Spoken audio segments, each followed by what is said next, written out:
Hello, I'm Martijn Graat and this is Does Logistics Matter?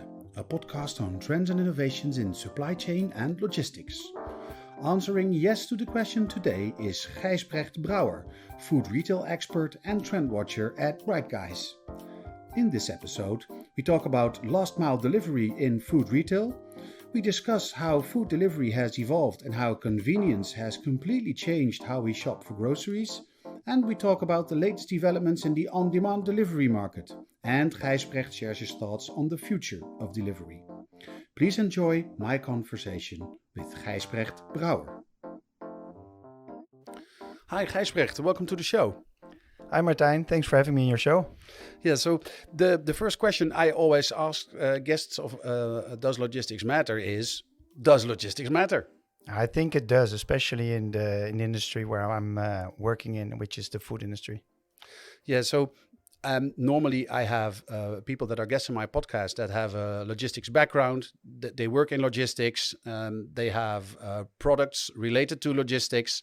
And you, in that sense, have no relation to logistics. Can you explain what you do?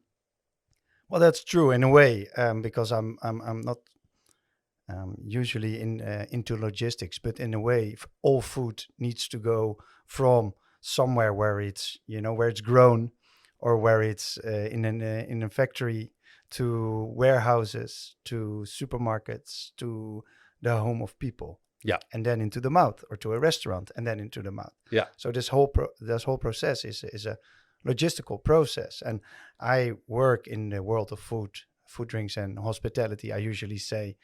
And I have a website on where to eat out in 3 cities in the Netherlands, in Rotterdam, Amsterdam, and Utrecht.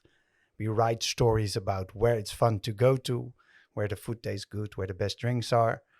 And we are visited by a lot of people in our cities. We are one of the main resources for going out, for eating out in the cities where we're active. Yeah, I'm one of them. Thank you. I appreciate that's what we do it for. And besides that, and I call myself a food trend watcher, and that means I publicize a lot about food. I write books, I do podcasts. Media call me, from Dutch media to international media, trade media. They call me, when they have something and they need a perspective on that. Yeah. And I do public speaking. And what I probably like the most is I do trend tours. So I take people who are interested into food, mostly professional people into food, and I take them in one of the cities, mostly Rotterdam. It can also be other cities.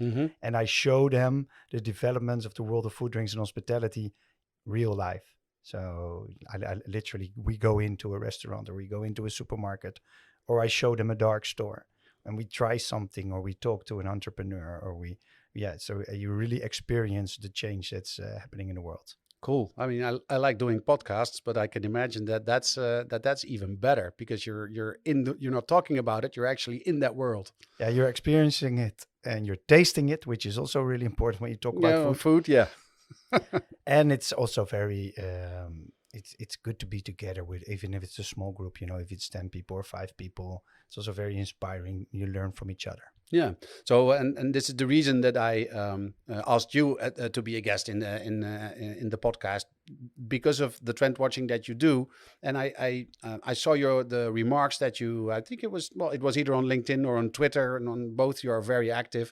And I read some comments of you about food delivery and about the on-demand delivery of groceries. And I thought, yeah. Now this can be interesting to have somebody who really knows the food industry give their perspective on a logistics problem. So, can you share your perspective of food delivery with the listeners? It's a very broad perspective. Yeah. Like I said, the whole logistic chain starts on the open fields, or in the greenhouses, and ends on the plate of the consumer. Yeah. And between that, there's many different hubs. And lately, and I think that's interesting to focus on. lately the last mile, the last Yeah. hub to home has been changing quite a bit.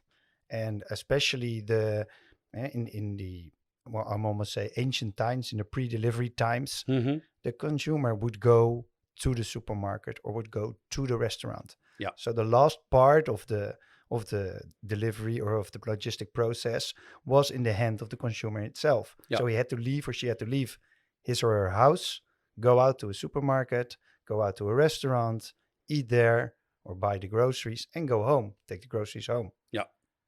And because of delivery, which sort of last 10 years came up, the consumer can stay home, can literally stay home and order food at home or order groceries at home.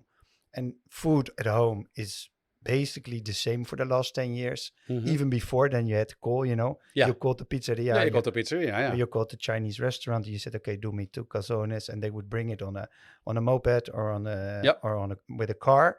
But recently, it's usually by apps and by platforms, such as Grubhub, which is owned by Just Eat Takeaway, DoorDash, Deliveroo, Yeah. Uber Eats. Yeah. And you order it, and usually within 30 to 60 minutes, you get actually most of the time quite good food at home. Of course, you can Yep, can I agree. order fast food at McDonald's, but you can also order sushi or sandwiches, or so. There's a very broad choice in food that gets delivered home. And Just Eat Takeaway, which is the number 2 player in the world, was founded here in Holland 20 years ago. Started with being just sort of an online telephone book for finding the finding the restaurants and easy to order them. And now all of them have they have their own riders, they employ their own riders who do the last mile delivery, Mm-hmm. or they have sort of gig economy riders that get called, get sort of brought together, smartly together in a platform way. So a 3-way platform: riders, restaurants, and consumers. Yeah. That's I always call that ready to eat. So you can, when it's at home, you open up the bag, Yeah. and you can eat warm soup. You can, or either have cold ice cream, or you have a milkshake that's still sort of fluffy. It's all ready to eat. Yeah. And there's big players in this world. I just mentioned some of them. On the other hand, you have the groceries. The groceries, we go to a supermarket, right? Yeah. And that can be discounter like Aldi, Lidl, where still some of the boxes might be, especially in the old days. It's also quite nice supermarkets now. Or you go to Albert Heijn or Jumbo in the Netherlands, or Edeka in Germany, Carrefour in France, Tesco in UK, Safeway in California. There's many supermarkets. Yeah. You go there, you take your basket or your cart, and you load your cart and you go back. Some of them say, okay, all these heavy stuff, all the bottles, drinks, all the diapers, all the everything is heavy. Maybe I order that online. So that's already happening for about 20 years. Yes. And usually you would pick one day in a week or one slot in a week. And then all these sort of stock items that you don't, they're not too fresh and that actually get into the cupboard, that came once a week. Yeah. And the last, say, 5 to 6 years, the window when the food actually got delivered home, when the groceries got delivered home, has gotten smaller. So from once a week to maybe the next second day or the next third day to the next day to same day delivery. I think we all remember that was something huge. We have same day delivery, or ordered before 12 o'clock, order for midnight, first thing in the morning at your doorstep. You know, that's still for a lot of technology. That is the promise they do. Yeah. Well, now we are in the age of quick commerce or fast delivery or even ultra fast delivery, and they promise to bring it within 10 minutes. Yes, I read the term in instant delivery. Instant delivery, quick commerce. There's in Dutch we say flitsbezorging, which means something like flash delivery. Yeah, flash delivery, which is also an excellent term. And the first time you do this, it feels like magic. It is. I had to try it. So about 1.5 years ago here in Rotterdam, gorillas entered the market. Now we have 4 in Rotterdam, 4 in Amsterdam, and most big cities in Europe. 4, even in New York. There's 7 now. In China, there's even more. Yeah, that's crazy. But 4 is still a lot. And you order on the app, and maybe for 10 euros or 15 euros.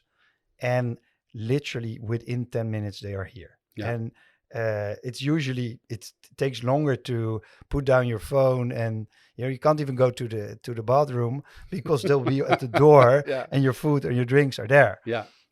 What you see now is that it's sort of shying away from the 10 minutes because that's too fast actually. So it's 15 to 20 minutes now, and most of the time there's a sort of a use case. In the first instance was, I forgot something. Yeah. Or it's late at night and I got a friend over and I need another bottle of wine. Yes. But especially the younger audience, the students, etc., they order everything already there. They skip going to the they're supermarket. so used to convenience. They have, Yeah. I think they have subscriptions for everything. In the Netherlands we have the swap fiets. Yeah. That you have a bike that you get delivered to your house, and if you have a flat tire, they will come and fix it. Yeah. So you have a subscription on your bike. So there's tons of that. So they're really, really, really focused on convenience. Yeah. And the getting there's a lot of pressure or conceived pressure. Time is valuable. We need to get the most out of our times. We want to be with our family, or we want to work hard. So, and then not going 10 minutes out to the grocery store or to the convenience store and going 10 minutes back saves you about half an hour. Well, you can study, you can watch Netflix, you can do something with your friends. There's all these, you can work. So it's sort of broad as an extra to your life, a sort of add-on to your life. And here in Holland, we have 4, Zep, Getir, Gorillas and Flink. Gorillas and Flink are both German. Getir is the Turkish. Is the OG, the original player from Turkey. Zep is UK based. And throughout Europe, you see a little bit different ones. GoPuff just came over to UK from the US. From the US, and in US, you have different ones. Joker was focusing on New York and a bit more on the South America. In the US, there's actually one that's called Buik. Yeah, Boik. Boik, but which is us Dutch people know it as Buik. Yes, but they had to quit because they were Russian funded, and I read it. It was one moment. It was all was gone. There were actually 2 in New York that had to quit because of they were Russian funded. Oh, okay. Well, the reason why I bring it up is because obviously, the Buik being your website, I found that it was a nice link. Every time in when I see something with Buik, which translates as belly, belly, we write about everything that goes through our belly. Yeah. Every time I see it in Holland, I'm always interested because it's usually something completely different from what we do. But if I see it abroad, especially if it sounds Dutch, I'm wide awake right away. Who is coming up with such a name, right? Yeah, and it's really, and you're talking about groceries, and it's a lot of the times it's about food. You're talking about wine, or we don't have anything for desserts. Where are the chocolates with my coffee? But it's also a lot of non-food items as well that you can get delivered within 10 minutes. I mean, I can imagine if you have a splitting headache, then it's pretty nice if somebody can, that you can have an aspirin within 10 minutes. What do you think of condoms?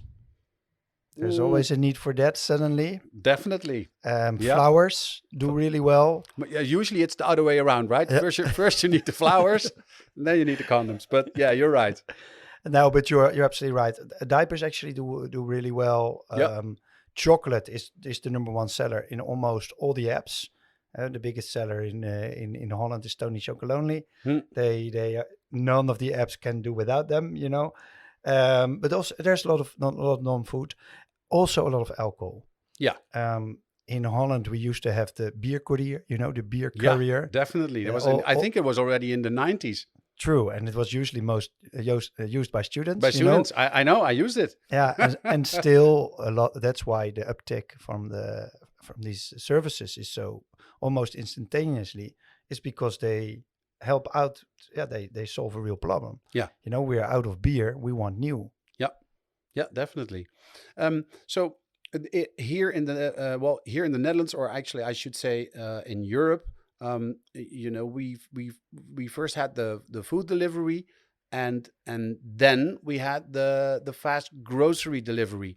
But that's not how the rest of the world treats this, right? No, it's the if you look at the let's say the advent of quick commerce, Mm-hmm. for us, we had the food platforms first, like in Holland Thuisbezorgd, which is just the Just takeaway, eat, yeah. and then Deliveroo and Uber Eats. And in most of Europe, it was the same way. So we were used to maybe calling, and after that using the website, and Yeah. after that we used the apps, Mm-hmm. And in terms of grocery, we were used to using, first of all, Albert Heijn or Jumbo, like the supermarkets, Mm-hmm. which they have a very small percentage of the market. The online grocery shopping in Europe is quite low. Yeah. And after that came, for example, the specialized players like Crisp and Picnic and the meal kits, who are Yeah. somewhere in the middle. You get Yeah. not an instant meal, but everything is already shopped for a meal, put together in a box. Yeah. And then came the quick commerce, the Q commerce, like the Gorillas, the Getir's, Mm-hmm. the GoPuffs. I always call them the 3G. Nice. If you look at Indonesia or China or at India or at the Middle East, like the Gulf states, they have already for a long time the possibility just to call a rider. So you don't call a grocery, you call a rider, and the Mm-hmm. rider comes to you with the thing you need, and they go to the shop, they shop for you, and bring what you need. Yeah. On a moped or by car, or mostly one of those two. Yeah. Why? Because the labor is so much cheaper in these countries. Yeah. So for us, we have a minimum wage, and also in US, you have, even though it's a bit lower than with us, they Yeah. still have a minimum wage. But in a lot of these countries, there's no minimum wage, so people are willing to work for very little and to do all these chores, all these gigs. And if you do a lot on a day, you actually have you can live off it. Yeah. And so, in the last, say, 5 to 10 years, apps came into being, and you could use an app, Kareem, for example, in the Gulf states, or Grab in Indonesia. Yeah. And they will organize everything for you. And now they starting to go into the they call it vertical model, because Getir from Turkey was the first one that said, we're going to own the warehouses. We're going to own the groceries at a place where we actually know where everything is. Yeah. We're going to limit the number of SKUs. So you cannot choose anything from everywhere. Now there's just 2,000 SKUs.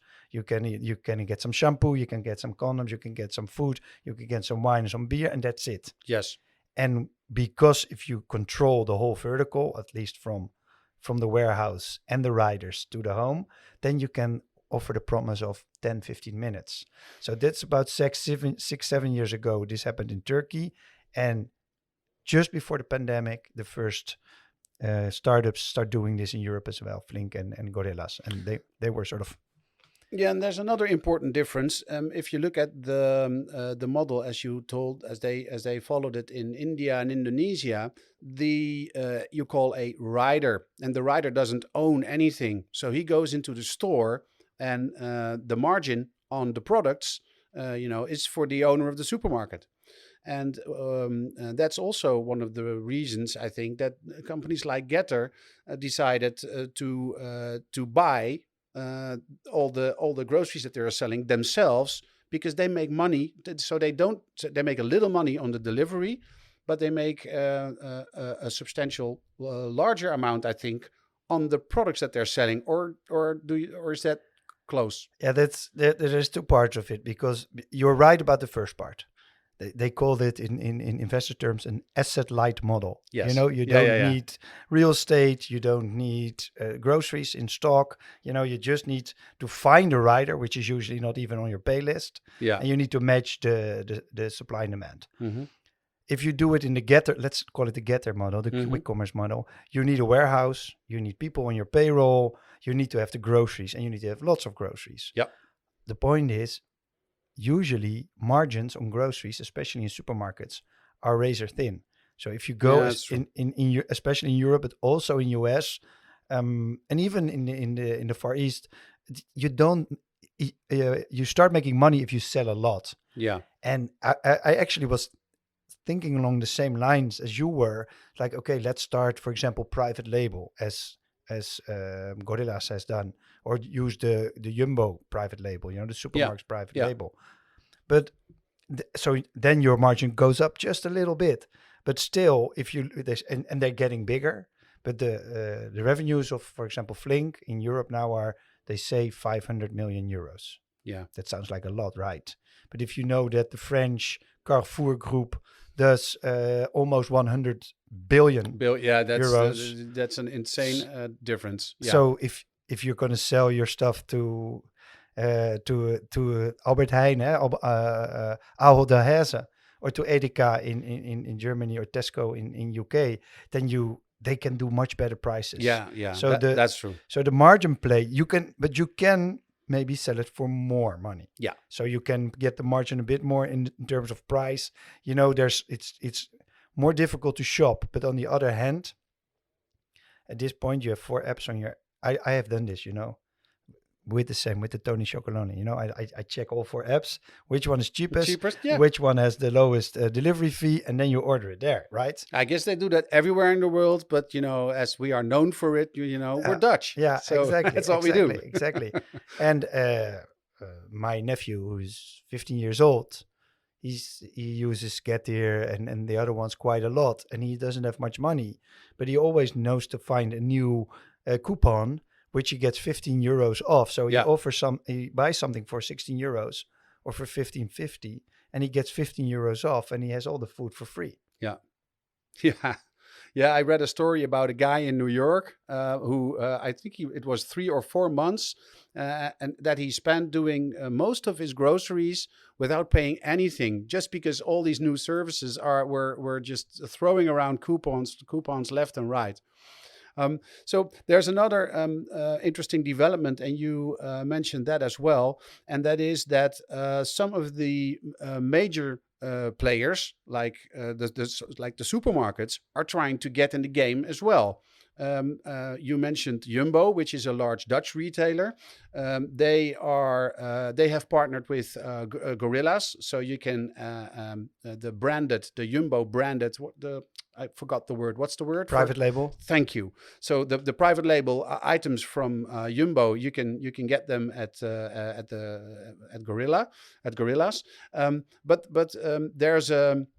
there's an interest from other retail chains as well to get closer to the consumer, even closer in terms of time and being more instant. Yes, I think if you look at the birth of these services, there was one that worked. They got a lot of venture capital. Yeah. And especially 2-3 years ago, and especially before the pandemic, there was a lot of money. Money was always free, especially from SoftBank and from funds from for example, Saudi Arabia. All the money was, and they were looking for places where to put this money. And this looked like a perfectly reasonable place to put your money in. Because what I was explaining, from 3 days to 2 days, 1 day, same day, hour, 15 minutes. This is a logical route to go. Yeah. So there's a lot of venture capital money, and it's like billions and billions all over the world. Yeah. And these supermarkets, they know how difficult this game is, right? Yes. And they've been trying to do delivery for 20 years. Yeah. And in these 20 years, they've never made money out of delivery. They do it because they don't want to lose their consumers, their customers, to the online players, like Picnic. Yeah, and to the competitor. So they just do it as sort of extra service, and they're still trying to find out, make it work with these slots 1 time per week, right? Mm-hmm. And now there's somebody coming saying, okay, I'll do it whenever you want it, within 15 minutes. And so they were at first, no, we're not going to do this. But then they were going to say, okay, but they, in all the big cities, all the Gen Z, the 20, 30-year-olds, they're doing this, and we don't want to lose them. So now we're sort of in a time where the supermarkets just buy a share For example, in the Flink Rewe, which is a big German company, Yeah. bought into Flink, and Jumbo, like you said, bought into Gorillas. Yeah. And so there's more of the traditional grocers, supermarkets that actually buy into these apps and these new quick commerce grocers. But you're saying that that's more because they don't want to. They want to stay in the game. It's not because they see money. They just don't want to lose the customer. It's as long as I'm from my point of view, it's a defensive move. Yeah. Okay. And maybe it's going to change, but they have in Dutch we say a finger in the pop, right? You're close. You can talk. You have a place on the board. You see what's happening. Maybe you see some of the numbers. So you're involved. You're not on the outside. Yeah. And if something really takes off, you're one of the first on board. Exactly. Yeah. So exactly. that definitely makes sense. Yeah. So I guess especially from a consumer side, there's almost only upside. But there's definitely also downsides to this whole quick commerce development. I mean, take the larger cities in the Netherlands, Amsterdam, Rotterdam. First they said no to more dark stores, and now they're even closing existing dark stores. Because they don't want them in the areas where they are, which are usually they have to be in residential areas because if you have to be there in 10 minutes, you have to be close. What are the other downsides to this instant delivery trend? So maybe to take a step back, what are dark stores? I'll take an example from Rotterdam. There's this street, maybe a secondary shopping street with some bars, with a shoe store, with an art supply store, with some restaurants. Not too many people going through it. One of the shops is empty already for a year or 1.5 years, and a dark store gets in. A dark store is just a small warehouse. Yeah. There's all this shelving, and there's just very efficiently all the products are located there. So if you and there's order pickers. There's order pickers running in as soon as an order comes in. Yeah. And there's all these riders in front of the door waiting for their order to come and racing out as soon as they get the order to bring it within 10 minutes. Yeah. So what happens in the morning at 4 or 5 o'clock? There's a big truck coming, delivering all the grocery for the one dark store from the big, the big logistics center, and emptying, all the collies making ding ding ding ding ding. Beep. The like truck backing up and all sorts. And the rest of the day, as soon as the first orders come in, there's guys and girls on e-bikes racing out of the street all the time. Yeah. And before that, waiting or talking to each other, loitering around, maybe smoking a bit or drinking something. Yeah. This changes the dynamic in the street completely. Yeah. So this is sort of city planning issue. Yeah. Well, then there's the kids, mostly kids or young people, like 20, 30. Mostly even some of them are Dutch or German or UK, but most of them are from other parts of the world. They study here or they actually come here to earn money this way. To earn money in the gig type economy, the gig type jobs. Exactly. And they have to be somewhere in 10 minutes. Yeah. And they ride on e-bikes that go 25 kilometers per hour. Yeah. And officially they should stop for a red light, and usually they do, but sometimes they don't. Yeah, well, it takes 2 minutes. It can take 1 or 2 minutes. Exactly. And if you have a 10-minute delivery window, then 2 minutes is a lot. It's almost everything. It's like it's your complete margin. So they overtake people. So there's traffic problems. There is city planning problems, like in the streets, in the neighborhood. And there's a lot of labor problem because the wages, the wages are not organized all that well. They are not well insured. So when they fall off their bike, they break their leg. Who's paying for the hospital when they're coming from Greece or from Pakistan? Yeah, and what happens income wise, because they can no longer ride the bike, so they don't earn money. Exactly. Yeah. So, and they cannot pay for their rent, and they cannot pay for their hospital. Yep. And there's some really bad examples already of this in the Netherlands and also abroad. Yep. So there's at least on 3 points, there's some negative aspects as well. And the fourth one is a bit broader culturally wise, and that's people that's saying, okay, but if you go to a shop, you actually meet people. Yes. You talk to the cashier, you meet people in the aisle, you on the way to the shop, you see a bar, maybe you stop by for the bar, you do a drink, or you buy flowers, or you meet somebody on the street. All this doesn't happen when you stay in your home and there's a person you actually don't know, and it's every day a different person. Yeah. And they just, maybe you tip them, maybe you don't, you just hand over the bag. So there's cultural issues, but they're not going to talk to you because they need to get back, because they probably get paid if they do 6 deliveries in an hour, 6 times. Well, no, that's four. Yeah, four because 4 is the sort of holy grail. Because it's 10 minutes. So, and if you are 10 minutes out, you need to have 10 minutes to get back. So then it's 3. Yeah, and so they say that now it's 2 usually. The big ones do 2. They want to go to 3, and they say 4 is possible, but then you have to you have to take 2. You have to 2 on one ride, or you need to you should divide it between your riders in a fair way.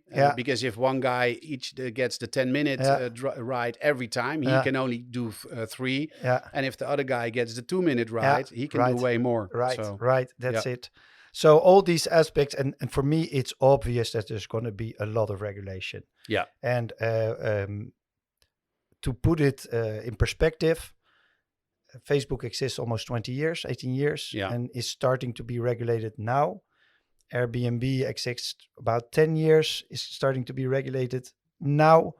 And these services exist 2 years and start to be regulated now. So governments are learning not to wait so long, because things can get quite out of hand if you don't regulate. And people in the neighborhood as well. The civilians, the first thing they did here, the example I used in Rotterdam, write to the paper, write to the media, say, we don't want this in our street. So both the inhabitants from a city, from a community, and the community itself, and I think even on national, or if you look to a US on state level, or even on European level, this will be soon regulated.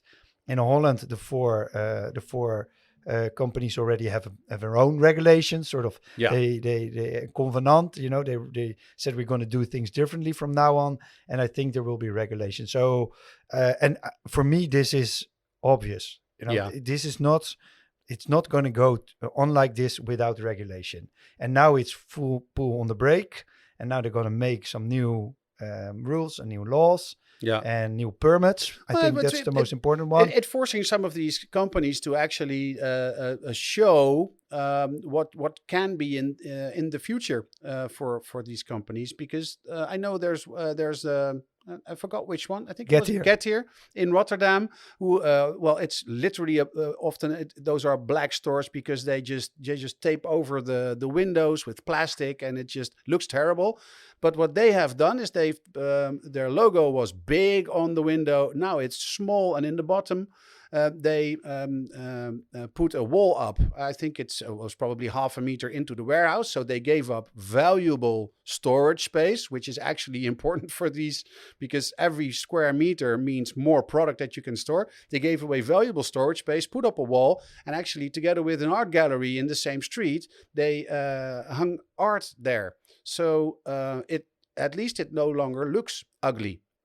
And they're trying to they're placing the bikes inside. They're trying to work more, and this is maybe not this spot, but on other spots they try to work from the back of the store instead of the front of the store, where the public is shopping. So we're already seeing these companies really trying to show their positive side.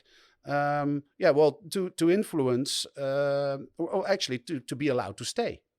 Yeah, very, very much so. And I think the impact, because there's lots of money, right? They have this investor money, this venture fund money, so and marketing is besides people and real estate, marketing is their most expensive part. So if you can put all these big posters and all these commercials on the trams and on the ferries and in the billboards everywhere, but if in the paper every day it's about how bad you are, then so they have to change the public's perspective. what I find interesting is if you look at the hot meal delivery, Mm-hmm. so the food delivery, the last 2-3 years, there's been a lot of ghost kitchens, which are also called dark kitchens. Oh, yeah. Basically, they're the same thing as a dark store, but instead of having all these products on shelves, they're small kitchens, like industrial kitchens, Mm-hmm. and they cook 6 or 8 different types of foods. So you can order sushi, pizza, Korean, Chinese, burgers, vegan, and spaghetti, all from the same place. And they Okay. were all closed up as well. And all these, not all these, but most of the new ones now open up at the front as well. So they say we're no longer a ghost kitchen, we're a neighborhood kitchen, open for takeout. So you can Takeout, come yeah. over. Maybe there's a few chairs, you can even sit down, and the rest is for delivery. Yeah. And I think for dark stores, this is the same way to go. You cannot be closed off unless you're in a place, maybe there are places in the city where you don't cause any inconvenience. Yeah. And it's okay, of course. If you're Yeah. in a small industrial area which is still centrally located, why Yeah, not? why not? Yeah. That's no problem. But otherwise, you have to interact with the neighborhood, offer something in return for the little inconvenience you might cause, and they have to do it by themselves, or they will be regulated to do this. Yeah.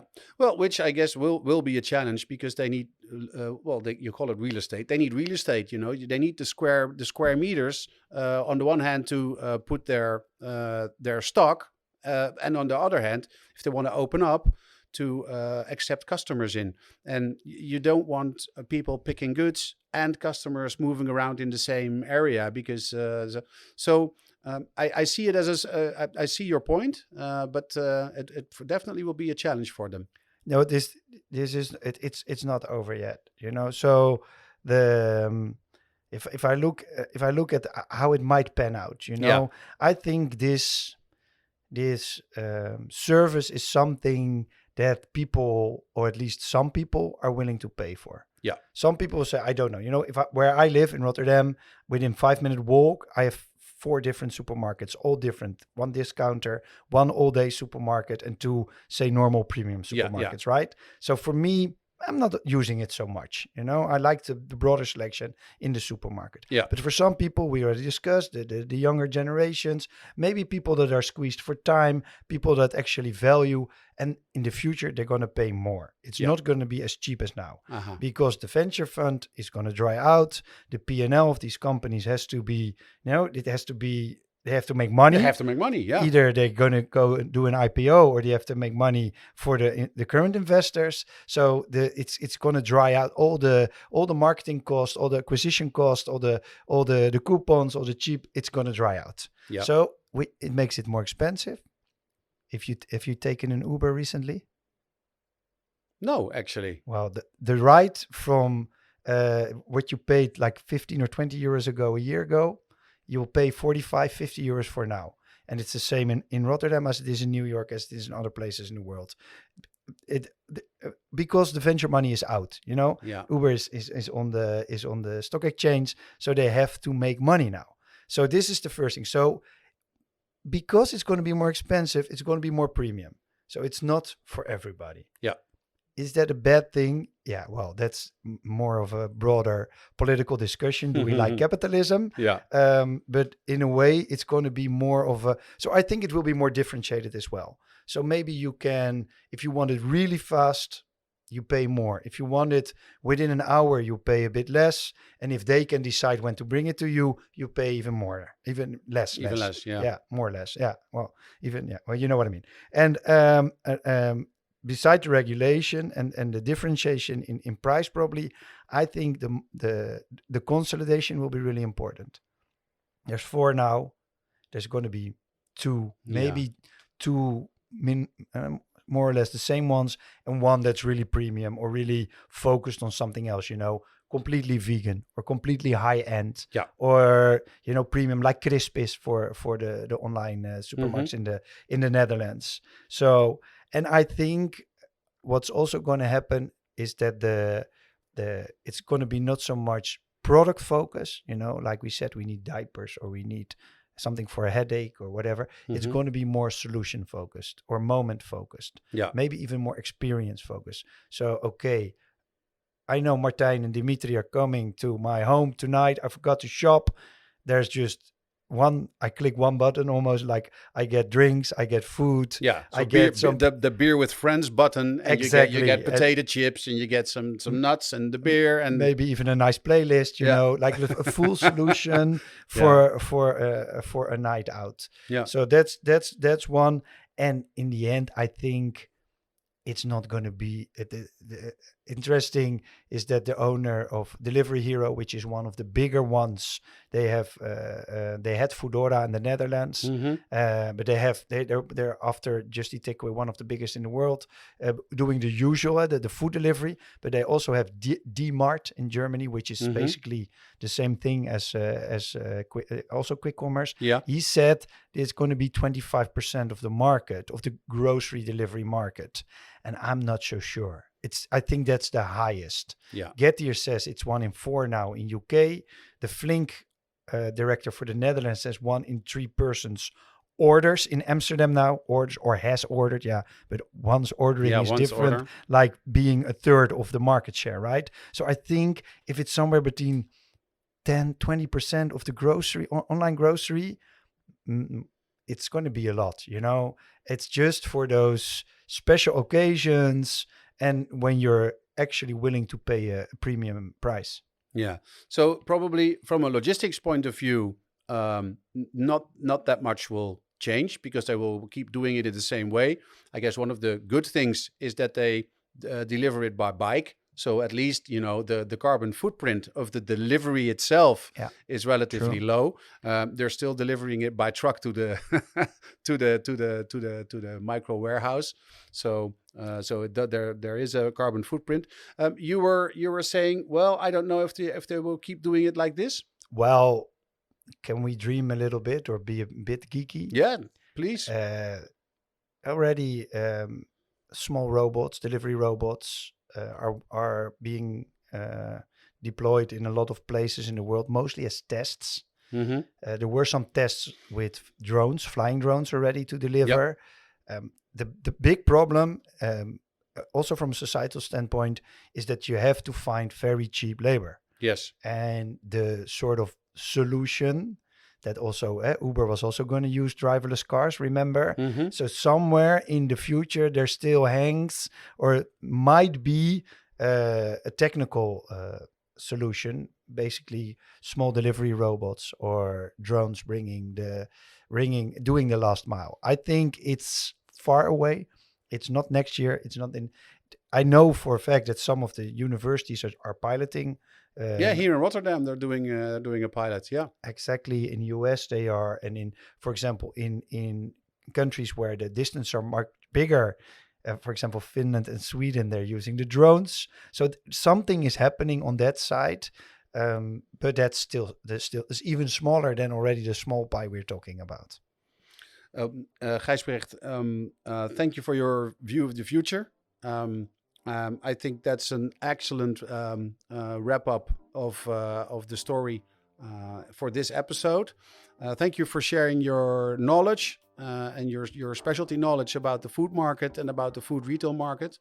Very interesting and very surprising to me on points. So thank you very much for being on the show. Yeah, thank you for having me, and I really enjoyed. Thank you for listening to Does Logistics Matter?